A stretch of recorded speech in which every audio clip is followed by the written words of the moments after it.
संसद भवनमा सबै सांसदहरू तिमी बोल्न लाग्दा एउटै सुरमा बहिष्कार गर्दै संसद भवनबाट निस्कदै गरेको त्यो छेर, त्यो तिम्रो अनुहार, टप्प आँसु झर्न मात्र बाँकी थियो।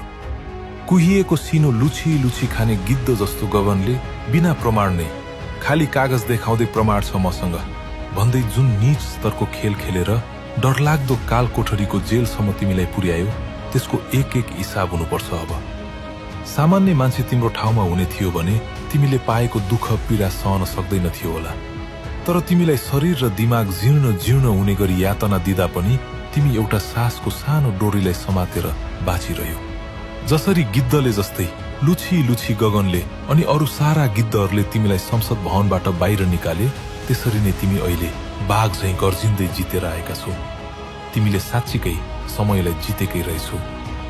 अब यी मन होइन ढुङ्गा भएका, इमानदारी होइन कपट नै कपटले भरिएका, निष्पक्षता होइन अपराध नै अपराधले हात रंगिएका, देशको माया होइन भ्रष्टाचार नै भ्रष्टाचारले भरिएकाहरूको छानी छानी एक एक हिसाब हुनु जरुरी छ। दर्शकवृन्द, हजुरहरूलाई के लाग्छ? कमेन्ट गर्नुहोस्।